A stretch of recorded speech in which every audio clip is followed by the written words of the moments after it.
सूबाई इंतखाबात को लेकर सदर पाकिस्तान और इलेक्शन कमीशन में आईनी और कानूनी जंग छिड़ गई। इलेक्शन कमीशन का ऐवान सदर को मुशावरती अमल में शामिल करने से साफ इनकार।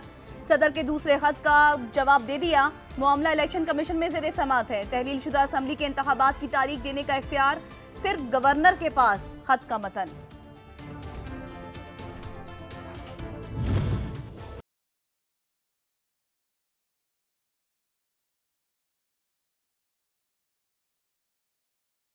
इलेक्शन की तारीख के बहाने बनाकर आइन से खिलवाड़ किया जा रहा है। सदर पाकिस्तान का पंजाब और केपी के इलेक्शन को लेकर चीफ इलेक्शन कमिश्नर के खत पर रद्द-ए-अमल।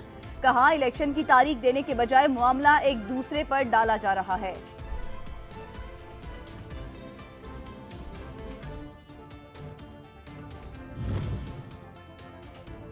इलेक्शन से क्यों भाग रहे हो, कप्तान का सियासी मुखालिफिन से सवाल। मुल्की मैशियत बर्बाद कर दी। खुद को मैशियत के चैंपियन समझने वाले आज मुंह छुपाते फिर रहे हैं। साबिक वज़ीर आज़म की शहबाज गिल से मुलाकात में गुफ्तगू। कहा, हुक्मरानों में महंगाई के बोझ तले दबे अवाम का सामना करने की हिम्मत नहीं। सदर अलवी को कहता हूं कि मंडे के दिन इलेक्शन की तारीख दे वरना इस्तीफा दे। बहुत हो गई है इस कौम के साथ। आईनी तौर पर सदर अलवी साहब इख्तियार रखते हैं। मंडे को लेट कर दिया है। कल उन्होंने एतराफ़ किया है कि मुल्क डिफॉल्ट हो चुका है। डूब मरे चिल्लू भर पानी लेके।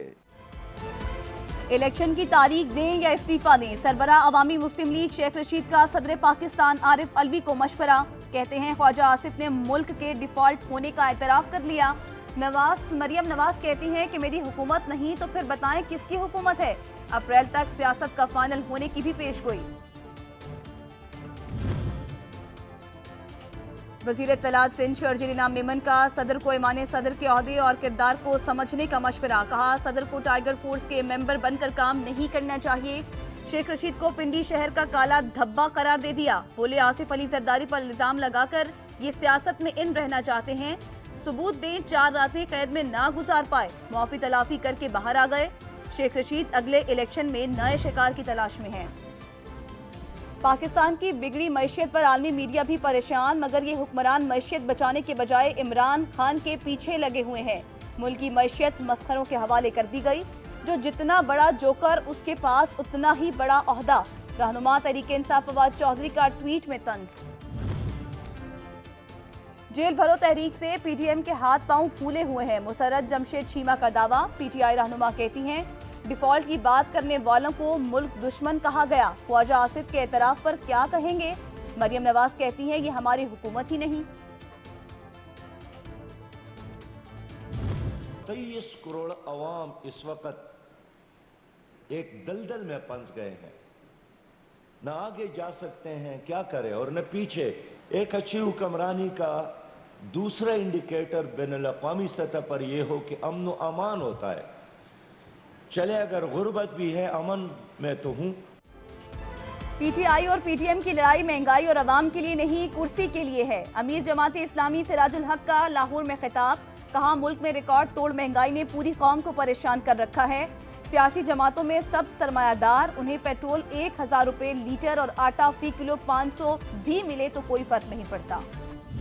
तो तुम्हारे IMF ने भी तुम्हें बता दिया, फिर भी तुम उससे पैसे वसूल नहीं कर रहे, बल्कि उसी माफिया को दोबारा लाइसेंस देने की बात हो रही है। नेप्रा उसका एलाकार बन रहा है और ये सारे इकट्ठे हैं कि ये माफिया एक मर्तबा फिर मोनोपोलाइज लाइसेंस लेकर कराची के 3.5 करोड़ लोगों का फिर खून निचोड़ेगी। अमीर जमात इस्लामी कराची हाफिज नईमुर रहमान मुल्क में रिकॉर्ड तोड़ महंगाई पर फिर बोल पड़े। कहते हैं, IMF और हुक्मरान मिलकर कौम की तकदीर से खेलते हैं। 170 अरब रुपए के लिए पेट्रोल बम गिरा दिया। अवाम पर बिजलियां गिराई। इन जालिमों को एहसास नहीं गरीबों के साथ क्या सलूक कर रहे हैं। ये तबका हमारे मसाइल का इदराक नहीं कर सकता। हमने वो कोताहियां की, हमने शायद मुल्की मफाद पर सियासी मफाद को तरजीह दी, जिस वजह से आज हालात इस नहज में पहुंच गए। और हकीकत यह है कि जो माशी हालात हों, सियासी हालात हों, आईनी हालात हों, इंतजामी हालात हों, इतनी जो मुल्क की खराबी है वो शायद हमारी तारीख में कभी नहीं आई। ये वक्त लड़ाई का नहीं, सियासी इत्तेहाद का है। साबिक वज़ीर आज़म शाहिद हक़ान अब्बासी का मुल्की मसाइल पर ट्रुथ कमीशन बनाने का भी मशवरा। कहते हैं पहले मुल्की मसाइल हल करें, फिर एक दूसरे पर तनकीद करें। ये सब बातें पार्लियामेंट में होनी चाहिए। आज सब अपनी बोली बोल रहे हैं, मुल्की मसाइल पर कोई बात करने को तैयार नहीं।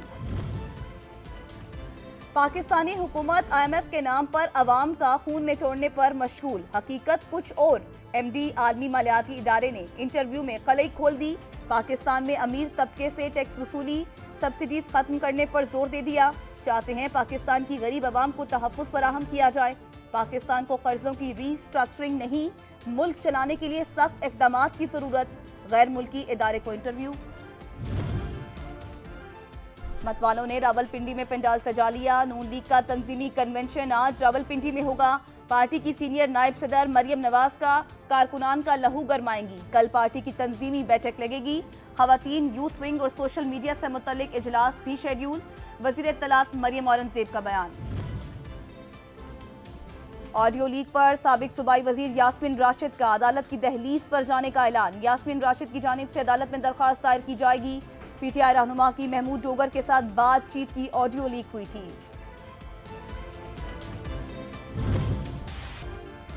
बचत और इतवार बाजार भी महंगाई से बच ना पाए। अशिया खुलोनोत समेत इस्तेमाल की हर चीज महंगी। सब्जियां और फल भी हाथ लगाने के नहीं रहे।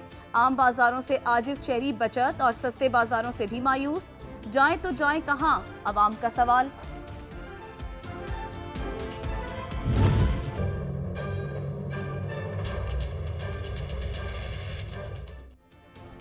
पेट्रोलियम मसनूआत की कीमतों में इजाफे से सफर करना भी महंगा पड़ने लगा। मुख्तलिफ शहरों में इंटरसिटी पब्लिक ट्रांसपोर्ट के किरायों में इजाफा। लोकल ट्रांसपोर्टर्स ने भी आंखें माथे पर रख ली। क्या घर बैठ जाएं? शहरी सरापा सवाल।